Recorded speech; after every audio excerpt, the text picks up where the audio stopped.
May the words of my mouth and the meditations of our hearts be acceptable in your sight, O God, our strength and our Redeemer. Amen. Please be seated. Good morning. Good morning. Yes. It's good to be back home again. This is a place in which I enjoy coming to be and enjoy the ministry that's done here, because it's a ministry that's talked about in both lessons today. We had a lot of children at the first service. Some little ones just went out, but there was a mass of unbelievable little people and 4-year-olds up here singing. Now, I commend the director of the children's choir because she kept everybody in order. And Mary and I have kids that are ranging from 50 years of age to 41 years of age and 7 grandkids, and I got to tell you, it's hard keeping order. It's hard keeping order when you act as a good parent and you teach them to think for themselves. You teach them to reach out and touch the world around them in such a way that the world is transformed by what they do, by what they say, by what they think. We are people of God. And just as Abraham and Sarah were the progenitors of our society, we're here to teach people a new and different way. You know, there's one line in this that I didn't use at the last one. There were too many kids that they would question me afterwards, and I didn't want to be interrogated. The fact of life is that there's a line about Sarah being the mother of all people, Abraham being the father of all faith and religions. You know, the fact of life is, I take that even further. I don't think that he's just the father of Judaism and Christianity, but also Islam. He's a father of a community in which we're intended to touch the world in every way, fashion, or as far as our arms can reach. You know, you think about Abraham for a minute. If I was 99 and going to be told I was having kids, I think I might sit down and die right then. Mary and I have raised all of our children and our grandchildren and enjoyed the power and the presence of the Holy by teaching them what we believe and what we think. Our children are all faithful people in different ways and in different fashions, in different denominations. In fact, our youngest son and his family, who are all Roman Catholics, were sitting in here about midway back on the right side today. And as I looked at my youngest grandson, I thought, what a blessing it is to be charged with the building up and the nourishing of the children that come into your life. Can you imagine how different the world would be if we as adult human beings didn't wait till our kids got into the supermarket and threw a tantrum to discipline them? Maybe it would be a great thing for us to talk about decorum, talk about love, talk about compassion, and respect everything our 7-year-olds told us at home. What a thing it would be. But we wait till the supermarket when they're throwing their body around, kicking and screaming, and we expect them to be different because they should know. But we didn't teach. In all of your life, how do we teach the people around us? St. Francis said, preach the gospel everywhere you go, but if necessary, use words. We need to live into the gospel. We need to be the progenitors of our society and teach all the children and all the adults who weren't taught as a young child about the creation of being who God intends us to be. This last week was hard for a bunch of us in this place because Mary and I, Susan and other people here, and Ed, all lost a very dear friend. A man who taught me by example from the time I was 18 to be open, look for justice and mercy among all people. There's a man sitting over in the corner taking notes, and I recognize him. He's the producer of a film about Malcolm. Malcolm Boyd died this last week, and he died in a different way than I ever thought it would happen. At 91 years of age, This great man, he wasn't quite as far as Abraham, but he was close, kept teaching all of us. And the first time he ever entered a hospital was 2 weeks ago. And I think that's because of the abundance of his heart and the power and the grace that he delivered to everyone around him. And how we were called to understand what God wanted us to do. We were called to understand who we were and who our God was. Who we were and to whom we belonged. Boy, can you imagine a world where each and every one of us act out the loving grace of God in our community, and we take and share with others the things that we've learned from the great teachers of our lives? This church alone, with great teachers like your clergy staff and lay staff, people like Ann and Ed and all the others, and how they've taught us to be people of justice and mercy and grace. Malcolm taught me that from the earliest times. My father and mother taught me. I'll never forget when my mother and father told me that I was going to start walking precincts, knocking on doors. I was 7 years old. And that I was going to learn to be a leader of humanity. I was told that I was going to learn to treat every human being with grace and abundance. When Malcolm was editing a book and he asked Chet to help him, it was a book on race and prayer. And then after that, he asked me to edit a book with him called Prayer in Times Like These. And I got to tell you, I look over and over again into this world. I spend lots of times watching television, usually CNN or MSNBC, but never Fox.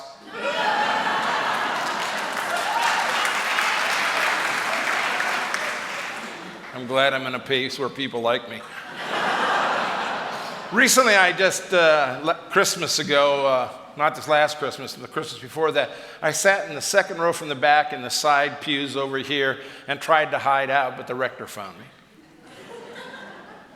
And I said, when he asked me, do you want to come up front? I said, not on a bet. I was going to the Pro Cathedral and I was going to preach and celebrate at midnight, and I had just enough time to enjoy the presence of the Holy in this place. I had just enough time to draw in the compassion and the love and understanding. Not that the Pro Cathedral doesn't minister to everybody and doesn't call people to be people of justice, but this was my atmosphere in which I felt most comfortable. Hi, my sister, how are you? I see so many friendly faces here looking around. I know people that I've known for years and by name, and I hope that they realize what an example they've been to me, because they've been progenitors in my life. They've been people to help me assume the mantle that is placed around each and every one of our shoulders to call us to a place of joy and abundance. I will grieve Malcolm Boyd because he was such a great teacher. I will look at, like today, we lost one of our bishops from Long Island, Jay, and see what they did. And both justice conscious, but one truly was a progenitor, Malcolm. We as the body of Christ here are gathered together, and we are given these lessons for a purpose. This is about where I ended my sermon at the first, because we had all these kids in an annual meeting to go to. But you're going to get another couple minutes. Sorry. Because the second lesson talks about how stupid we can be when God tells us that he's called to something, and we can say, no, hold on, I'm your public relations man, and I don't want you to say that. The sacrifice of the Christ is the example about how each and every one of us are called to sacrifice every day of our lives, to place our image and our heart and our mind and our resources on the line. You know, this place has an abundant ministry in the community, and it looks like you're going to go through some more raising of funds to make it even more abundant. The wisdom and courage of your rector, I almost said bishop. The Bishop of All Saints. Anyway, his insight, his wisdom to prepare you for 18 months for his moving into new ministry is a great gift he's given you. During Lent, I want you to look about the sacrifice in your life. I want you to examine where you give to God. I don't want you to give up ice cream or candy or even wine for that matter. You couldn't go to communion. Oh no, it's Sunday, it's a feast day. I want you to look at your life and see what you're willing to take on that's truly sacrificial for you. What more can you do in this world to transform it a little more than it was last week, last month, last year? How are you going to go into the lives of your children and rather trying to avoid having a long, protracted discussion with them, that you're willing to tell them the truth and not talk around things, but talk directly, so that they can learn the importance of grace in their lives, so that they can learn the importance of the Christ and his sacrifice, and how they are required to put themselves forward and hang upon the cross just with Jesus. I love all of our children. I love all children for that matter. In fact, I like spending more time talking to them than I do adults, because there's fertile soil there to be tilled, to be rowed, to planted with seeds, and to watch it grow and move to a place of abundance where they learn that they're capable of changing this world. One of the great gifts that children are given is when you take silence to be with them in prayer. Like after your lesson, your gospel lesson, and you take time, or your first lesson, you take time for people to focus on what the words meant. You are the creative progenitors of transformation in this world. I can always be sure that when I come here that you're going to be talking about justice in some way, transformation. You know, Ed said at the annual meeting that he wasn't going to stop working now that he had cast his lot for 18 months of refocusing his energies. Because if he retires, I'll eat my hat. And that's a funny looking hat.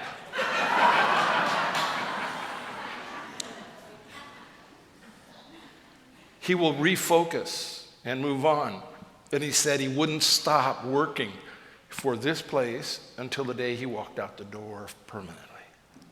Well, I got to tell you, when I announced this last year, and I wanted it to happen in 18 months, Ed, but I had those advisors around me say they can't call a bishop in 2 years. I mean, in less than 2 years. That was 8:15 talking. We did it before that in 1 year, and we did a pretty darn good job. We have two of the most phenomenal suffragans that we have ever had, because they are also people who live an exemplary life, giving of themselves, leading people to the abundance and power of this world around us. People need to be taught a lot of things. Not to just think with social justice minds, not to live into the social justice gospel, but they need to be taught to focus and center and become still voices in the community like members of your congregation have done for years under the tutelage of Still Point. They need to know what God is saying to them. There was a line that I'm going to steal from your annual report about children and how they did an exercise, your vestry and your staff, and they went around the room at the vestry staff, not quite a retreat, but planning. And you wrote down on the sheets as you went around the room what your first teachers said about you on your report. It was amazing that most of them, strong, powerful, vocal people that they are, their teachers said they need to sit in their chair, they need to learn to be quiet, they need to listen more. Well, I want you to listen more, but I don't want you to ever be quiet. I want you to speak up for God in this world and change the place in which we live. I don't know about you, but I'm a little unhappy because we haven't done enough sacrifice in this world. We haven't begun to realize that ignorance, ignoring the plight of the pain and the sorrow, puts us in a place of ignoring the future of our world. Puts us in a place of not understanding why there's the pain and the pestilence and the sorrow on the streets of Los Angeles and everywhere else. Most of us live in places where you don't see it unless you go look for it, and I want you to go look for it. I once turned down a major congregation in this place that called me as their rector because they didn't believe homeless lived in their community. I put them in a van and I took them around and pointed out 40 people who lived within 2 or 3 miles of the church that were hungry and homeless. How can we be so ignorant as to not understand that we must sacrifice to transform this world? I can't quote it, but I want you to all go home and look up a quote about poverty and war that Dwight David Eisenhower made. First time I ever saw it, I said, how could this guy be a great general? Was because he talked about every dollar spent on war and munitions took food and services out of the hands of the people. This was a guy who was thinking. This is a guy who thought about the reality and the grace of this world we live in. You need to be proud here in this congregation because you have a congregation that thinks about the reality of the world around us before it thinks about the individuals in this congregation. You know, I'm blessed to be here. My wife Mary and I are here today and celebrating with people we adore and I think they're just fabulous. And you know why we do that? Because you're here as the people of God, being proactive in this world, transforming things before anybody tells you that they need to be transformed. You live in your senses, and you sacrifice yourself as Jesus sacrificed himself. So, this is a simple sermon. Don't be ignorant and know that you're progenitors of the world in which you live. And what you do makes a difference because everybody watches you. And when they see you, there'll be transformation because they'll start doing things in such a way that the world will change. A great philosopher by the name of Soren Kierkegaard said, a new way of doing brings about a new way of thinking, brings about a new way of being, and this place lives that. The second part is be willing to make a sacrifice for somebody other than yourself or the bottom line. Be willing to make a sacrifice and give of yourself to the community in which you live in such a way that it allows transformation for those who are less fortunate than you. And even if you're one of the least fortunate, use your heart and mind and your skills to make this place a place of Jesus' love and glory attacks, as Ed says. In God's holy name, amen.